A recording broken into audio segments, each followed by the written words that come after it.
Я приветствую всех, кто только что проснулся и присоединился к нам. С добрым утром. Я вас рада приветствовать и рада вам представить нашего очередного гостя. Это утро вместе с нами встречает руководитель Государственного архива Республики Ингушетия Магомед Мусаевич Картоев. Доброе утро. Доброе утро. Рада вас видеть. Да, давайте начнем с того, что рассмотрим историю нашего архива и шагнем в прошлое. Ну, если мы будем рассматривать историю нашего архива, то, конечно, нам нужно... Кратко. Да, кратко, буквально в 2 словах. Истоки нашего архивного дела, они относятся вообще к периоду становления архивной службы России. Это первые годы советской власти. В 1924 году было образовано архивное бюро Ингушской автономной области, первый орган управления в сфере архивного дела вообще Ингушетии в нашей истории. Оно просуществовало недолго, 10 лет, то есть этот период существования вообще ингушской автономии с 1924 по 1934 год. Первым руководителем был известный наш деятель, представитель интеллигенции Ингушетии того времени, просветитель Садулат Маркович Ахриев. Вот это вот краткий период, 10 лет, но за это время были сформированы первые фонды уже, значит, Ингушского архива, были заложены основы архивного дела. Новый этап уже нашей истории, я вот сразу перехожу, вот как бы опуская период долгого существования в составе Черно-Ингушской АССР, поскольку в этот период у нас был совместный архив, он находился в Грозном, Черно-Ингушский государственный архив. Все наши документы по нашей истории, все хранилось там.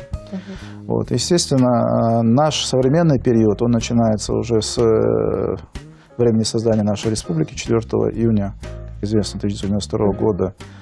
Была образована Республика Ингушетия, в то время Ингушская республика, позже она стала Республикой Ингушетия в составе Российской Федерации. А в 1993 году было сформировано правительство весной, и начинается активный процесс формирования органов власти и управления республики. И 19 июля 1993 года по указу тогдашнего президента, первого президента Республики Ингушетия Руслана Аушева, был образован комитет Государственной архивной службы, позже преобразована Государственная архивная служба республики. И в указе прямо обозначалось: в связи с исключительной важностью архивного дела для развития основ государственности Республики Ингушетия образовывается комитет там, и так далее. Был назначен первый руководитель этого комитета Чахкиев Башир Ахмедович. И вот с этого времени начинается отчет уже современной истории архивного дела Республики Ингушетия. И вот в этом году мы уже будем праздновать 25 лет. Да, проделали такой длинный путь. Осталось совсем немного времени, и мы будем отвечать 25 лет Государственному архиву Республики Ингушетия. Это если совсем вот коротко. Да.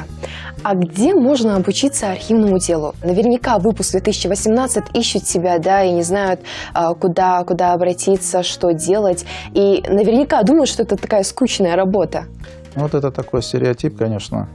Он уже традиционно, как говорится, имеет такую длительную историю, поскольку у нас вот традиционно такое представление по архиве — это какое-то там подвальное помещение запыленное, где хранятся там старые документы, какие-то фолианты, какая-то там база документальная и прочее, которая копаться довольно-таки скучно. На самом деле далеко не так. Ну вот начиная с первой части вашего вопроса, где можно обучиться. Вообще в нашей сфере, вот по нашей специализации востребованы, как правило, 2 направления. Конечно, это основное базовое историк-архивист, вот, и история. Вот. Ну и плюс еще документоведы. Тоже как бы они подпадают вот по квалификационным требованиям, тем специальностям, которые у нас есть в Государственном архиве. Поскольку мы работаем в основном, конечно, с документами, документальными материалами. Они могут быть как и на бумажном носителе, так и кинодокументы, фотодокументы, в общем-то, на электронных носителях. Все это составляет, кстати, попадает под определение документа. Вот. И в нашей сфере ведущим вузом, где подготовка ведется специалистов по направлению историко-архивоведения, является, конечно, такой самый известный в нашей стране и да, в мире, наверное, один из самых известных и авторитетных вузов по подготовке специалистов по архивному делу. Это историко-архивный институт при Российском государственном гуманитарном университете, который расположен в городе Москве. Вот. У него свои традиции, своя школа научная, свои направления, и это известный такой вуз в нашей стране. А так есть еще вузы, где готовят значит, специалистов по этому направлению. Вот. В нашем Ингушском государственном университете значит, готовят специалистов по истории тоже они То есть могут можно, да, удостоиться у нас. обучиться, то есть выпустились историки, да, а работая уже у вас в архивной службе, можно переквалифицироваться как-то? Ну, как бы там особо переквалифицироваться не нужно, поскольку историк, он так или иначе, обучаясь на факультете истории, он уже проходит там курс, в том числе и по архивному делу ему преподают, и он же должен знать эти азы, как бы, в принципе, хоть на практике, конечно. То есть можно обучиться и у да, нас? на практике, конечно, он уже там войдет в эту специальность, как говорится, как положено, а так теоретическую какую-то основу он уже на базе вузов, в котором он будет обучаться, по специальности, в том числе история, он уже получает. Ну, во всяком случае, так должно быть. Вообще известно, что наш архив, да, терял свои материалы. Это 30-е годы, 44-й, 92-й, то есть перечислять можно долго. Конечно, восстановить все не удалось, но удалось ли нам восстановить те пробелы в ходе таких событий? Хоть как-то? Ну, вы знаете, когда мы в 93-м году только начинали работу, и первые руководители Государственной архивной службы, уже они для себя обозначили вот это направление одним из самых приоритетных, если не самым приоритетным. Это вот Чакиев Башир, которого я назвал. Дальше с 96 года по 99 год Государственную архивную службу возглавлял такой известный в нашей республике, да, регионе в целом, историк, казавед, государственный общественный деятель, который занимал ряд важных, я сейчас не буду их называть, но государственных постов республики в период восстановления, в том числе и был руководителем архивной службы. Это Тамерлан Хаджибекаевич Муталиев. И вот это направление восстановления или воссоздания нашего утерянного историко-документального наследия, за счет чего это было возможно делать, только за счет выявления и копирования документов из федеральных, региональных, зарубежных архивов и формирования здесь на базе нашего государственного архива документальной базы, архивных коллекций вот по этим всем актуальным вопросам нашей истории. И эта работа была уже начата тогда и уже продолжена последующими руководителями, и ведется она по сегодняшний день.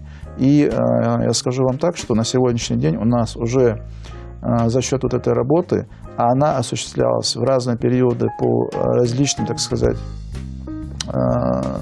направлениям в различных архивах, федеральных, региональных, ну, самого разного спектра широкого архивов, и в том числе в библиотеках, музеях, там, где имеются архивные документы, материалы по нашей истории.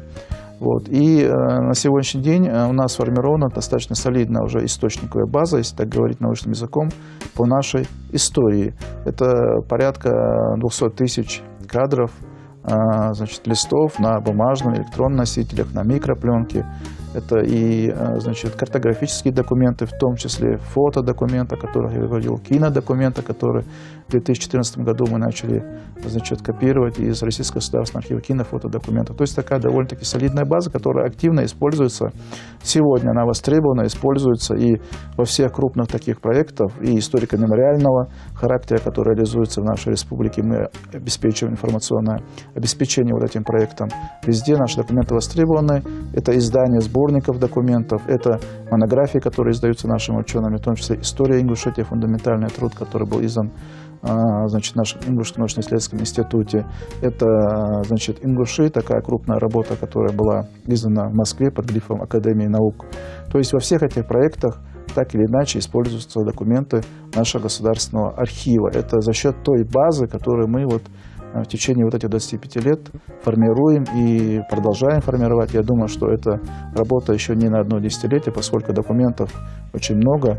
И все зависит, конечно, от такого системного финансирования, постоянной работы в этом направлении. Оно не всегда получается, но благодаря тому, вот это очень важный момент, что у нас были целевые программы, вот именно посвященные вот этому направлению. С 2008-2010 года была целевая республиканская программа, потом действовала 2014-2016 года государственная программа развития архивного дела, и ныне уже в рамках Министерства культуры и архивного дела действует уже государственная программа, и там есть подраздел развития архивного дела республики, в том числе и пункт воссоздания архивных фондов. То есть эта работа, она продолжается, и при стабильном финансировании она ведется постоянно.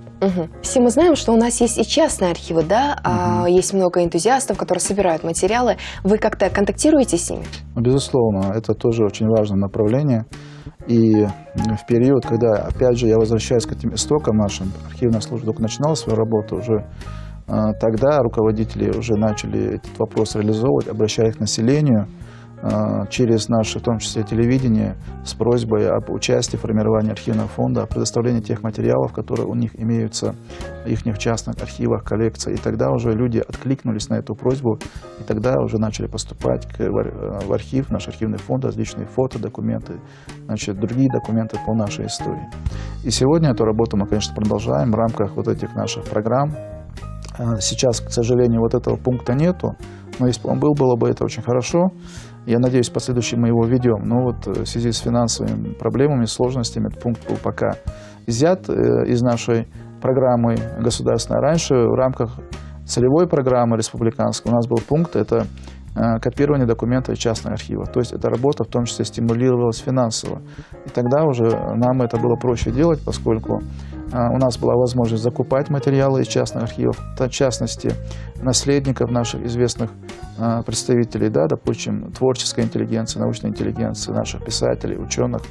И в этот период нам поступили, я считаю, что особо ценные, даже где-то уникальные материалы по нашей истории из фондов наших ныне покойных Далгештолцев, писателей, ученых. Это Ахмед Боков, это Саид Чахкиев, это Магомед Ушагуров, поэт, это Хасолт Акиев, это, значит, историк, ученый, значит, художник и так далее. То есть вот такие материалы, ну и ряд других деятелей нашей истории и культуры, эти материалы к нам поступали, на хранение мы их описывали, ставили на государственный учет и закупали вот в рамках этой программы, целевой программы, и это все оплачивалось. Эти материалы, конечно, у нас очень ценные, вот, и сегодня они у нас в архиве имеются. Вот. И кроме этого, даже если мы как бы не имеем возможности оплачивать те материалы, которые мы закупаем, очень много энтузиастов, как вы правильно заметили, которые сами проявляют инициативу, приходят к нам в архив, мы с ними сотрудничаем. Мы берем на заметку все вот наших известных деятелей, значит, по различным направлениям, чтобы впоследствии с ними как бы вести работу по приобретению там их материалов из здешних частных архивов. Есть энтузиасты, которые занимаются той или иной тематикой, своей генеалогией, историей там своей фамилии и прочее. И они в перспективе как бы по мере накопления материалов много что передают к нам в архив. Вот в этом году, например, вот я сейчас не буду называть всех, но вот одного мне хотелось бы упомянуть. Значит, в этом году, вот сейчас совсем недавно, мы будем отмечать 80-летие нашего известного политического государственного деятеля Мусы Дарсигова, который стоял в основании нашей республики современной, был в авангарде всех этих событий на всех уровнях, отстаивал интересы, значит, ингушского народа, активно принимал участие в образовании Республики Ингушетия, принятии этого закона и закона о реабилитации репрессивных народов. И вот его сын Магомед, который, значит, продолжает, как бы вот в каком плане сохранения памяти об этом человеке, о своем отце, вот активно это везде пропагандирует на всех уровнях. И те материалы, которые были собраны об его отце, он частью передал нам в Государственный архив. Какие-то новые материалы сейчас собираются в рамках вот этого нашего торжественного мероприятия, которое состоится 19 июля, тоже передать. И за это мы им очень благодарны. И есть и другие энтузиасты, которые собирают материалы по нашей истории, те, которые у них есть и передают нам в архив. В том числе это, вот назову несколько имен, это Курейш Евлоев, он занимается восстановлением памяти об участниках Первой мировой войны, в частности, сагапшинцах там и других. Это Магомед Дахкильгов, который очень много материалов передал, связанных с ингушским национальным движением, материалы краеведа нашего Шукри Дахкильгова и другие материалы. Это Джамалейл Хамхоев, тоже он очень сильно нам помогает, различные материалы, документы, которые у него бывают, тоже он участвует активно в пополнении нашего архивного фонда. Ибрагим Костоев, который активно тоже с нами сотрудничает, он там в Москве парень работает, но предоставляет фотоматериалы, он занимается таким народным проектом по нашей фотоистории.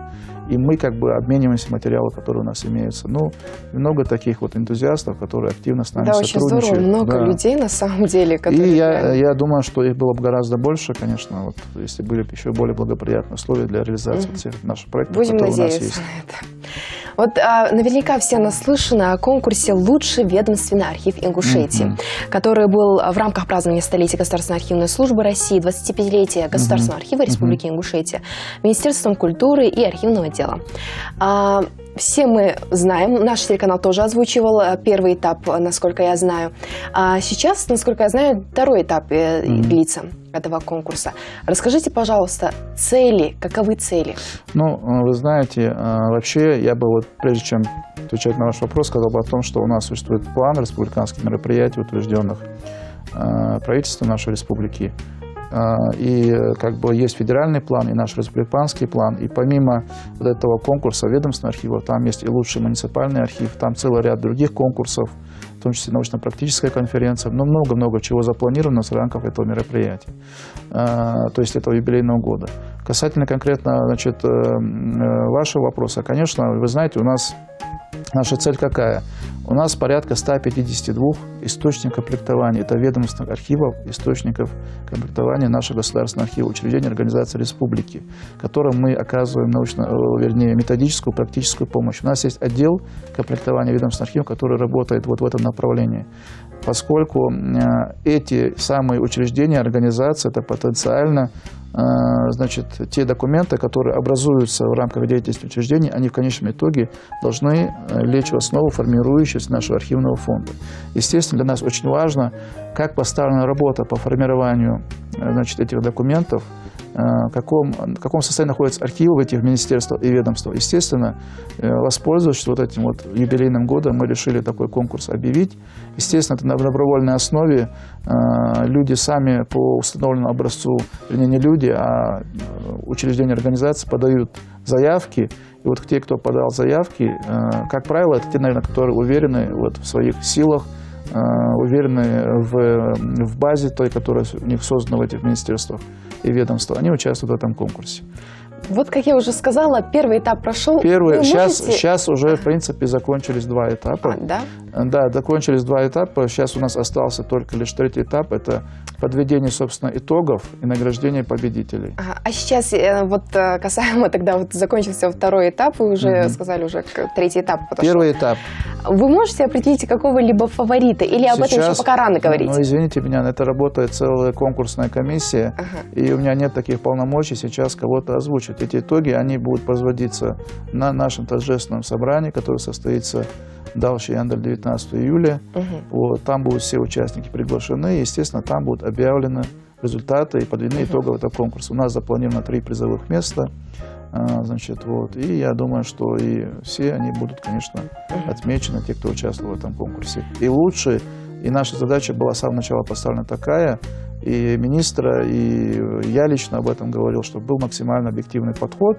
Но там, в принципе, все лежит на поверхности. Видно, какая материально-техническая база, в каком состоянии находятся документы, как ведется научно-справочный аппарат, как люди работают, подходят к своим обязанностям. Поэтому там довольно-таки все прозрачно, и необъективного подхода здесь быть не может. Когда в ходе нашего разговора вы затронули, что у вас огромный план, да, праздничный такой. Может, разберем это более подробно? Ну, пожалуйста, если желаете, да. Ну, смотрите, в рамках этого плана у нас, вот у меня этот план здесь лежит. Значит, этот план правительства Республики Ингушетия, подписан председателем правительства Русланом Ахмадовичем Гагиевым. И он еще был принят в сентябре прошлого года. И здесь запланировано целый ряд мероприятий. Вот. Ну, периодически у нас проводят заседания оргкомитета. Значит, создан оргкомитет, опять же, при правительстве Республики Ингушетия, посвященный празднованию этих 2 юбилейных дат. Мы не должны забывать, что в этом году празднуется и столетие Государственной архивной службы России, и наш вот местный юбилей 25-летия Государственного архива Республики Ингушетия. Это 2 таких масштабных юбилейных мероприятия, да, и вообще юбилейный такой год в нашей истории. Здесь вот запланировано много пунктов, но я не буду называть все, скажу вот так, вот некоторые только выделю, в частности, именно посвященно вот этим датам нами разработанный логотип которые будут использоваться во всех праздничных мероприятиях. Разработаны эскизы баннеров, уже они где-то и вывешены, и будут вывешиваться в наших муниципальных образованиях. В частности, на здании нашего государственного архива также эти баннеры установлены. Самое такое крупное мероприятие в научном плане, важное мероприятие, которое нами запланировано на сентябрь месяц, на конец сентября, это международная научно-практическая конференция «Роль и значение архива и архивных документов в сохранении исторической памяти народов России и Кавказа». Это будет крупное мероприятие научного плана. Других регионов каких-то? Конечно. Я вам вот сейчас назову цифру. Поступило порядка 100 заявок в общей сложности из 35 регионов. Но конференция очно-заочная. Вот, 35 регионов России. Также есть и заявки из ближнего зарубежья, то есть конференция носит международный формат. Это Казахстан, это Туркменистан, если вот брать вот этот регион. Вот, это Азербайджан, ну и ряд других регионов, вернее стран ближнего зарубежья. Ну и практически вся география представлена и нашей огромной страны, Российской Федерации. Из них изъявили желание очно принять участие в конференции, приехать порядка 44-45 человек из других регионов. То есть достаточно такая крупная конференция будет. Именно приедут ученые, приедут архивисты, приедут представители Академии наук, там, ведущих вузов страны и прочее, прочее. То есть это очень такой важный будет в плане имиджа республики и в научном плане очень такой важный проект. Вот. И для нас, для архивной отрасли, для науки республики это будет очень такой, скажем, значимый проект. И мы его будем, совместно его реализовывать. Мы уже такую практику не один год сотрудничества ведем с нашим Ингушским научно-исследовательским институтом, ведущим научным центром нашей республики, где на базе этого ихнего и материально-технической базы, там, где у них прекрасный актовый зал для всех этих мероприятий, база создана. Мы проводим эти научные совместные конференции, начиная с 2014 года. У нас заключено соглашение о сотрудничестве с научно-исследовательским институтом. То есть мы там эту конференцию будем проводить. Это вот кратко, если говорить о конференции. Кроме этого, у нас запланировано торжественное мероприятие. То, что я сказал, торжественное собрание, посвященное вот этой дате, оно будет проводиться 19 июля. Это, естественно, в рамках деятельности Министерства культуры и архивного дела. И там и праздничный концерт, и вручение государственных наград, и много гостей, и чествование ветеранов. Ну, есть такая вот обширная программа у нас предусмотрена. Вот. Потом также конкурсы, о которых я сказал. Ну, допустим, помимо конкурса «Лучший ведомственный и муниципальный архив», также мы проводим конкурс на лучшую научно-исследовательскую краеведческую работу среди учащихся школ. Это, кстати, вот воспитание, да, подрастающее поколение. Конкурс называется «История родного края». И он проводится на базе документов архивных, нашего архива, музейных фондов, там, библиотечных материалов. То есть именно такого плана научно-исследовательская работа проводится. Тоже этот конкурс он состоялся. Поступило порядка 50 работ научно-исследовательских. И здесь я хотел поблагодарить и Министерство образования республики за активное сотрудничество в организации этого конкурса, лично министра Юсупа Башировича Костоева.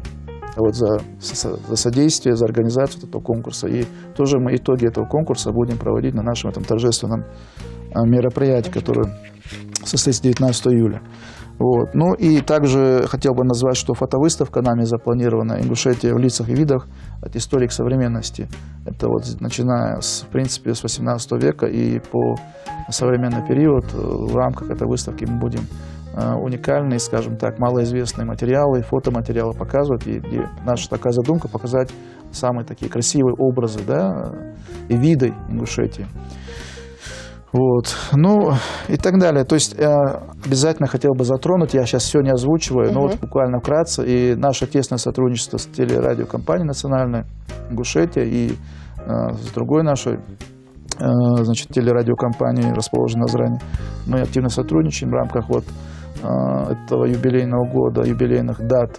В частности, подготовлен совместный фильм, за что я благодарен, опять же, вам, сотрудникам телерадиокомпании, в частности, директору Курешу Агасиеву и журналисту Мадине Евлоеву, которая готовила вот этот фильм, и всем, кто участвовал в его съемках, начиная от, скажем так, операторов, заканчивая монтажерами. Фильм получился очень хороший, называется он «Хранители истории». По-моему, где-то около 50 минут, такой Скоро документальный наши фильм. зрители смогут увидеть. Он да? уже демонстрировался на вашем телеканале, да. И я думаю, что еще будет повтор к этой юбилейной дате. Вот. И фильм, он пошел на хранение, и сегодня он находится на хранении в Российском государственном архиве кинофотодокументов. То есть на вечном хранении он там и лег. То есть наша история становления архивного дела современности, она и отложится и там.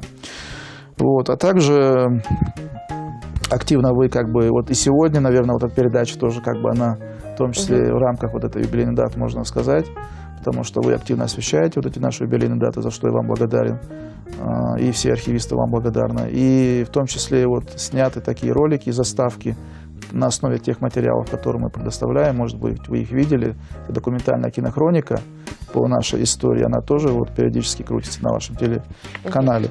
То есть это вот вкратце. Действительно, план объемный, даже план вкратце. объемный, да, Это на год, да? В течение года будет... В течение года это все реализовывается, и до конца года у нас эти мероприятия запланированы. Действительно, у вас сложная работа на самом деле. Я вам желаю успехов, плодотворной работы, и спасибо, что пришли к нам в гости. Спасибо вам, Диаря Слушан. Да, Ирздош Беркати Хошин Болху. Адик Хелшин. А мы продолжаем наш эфир.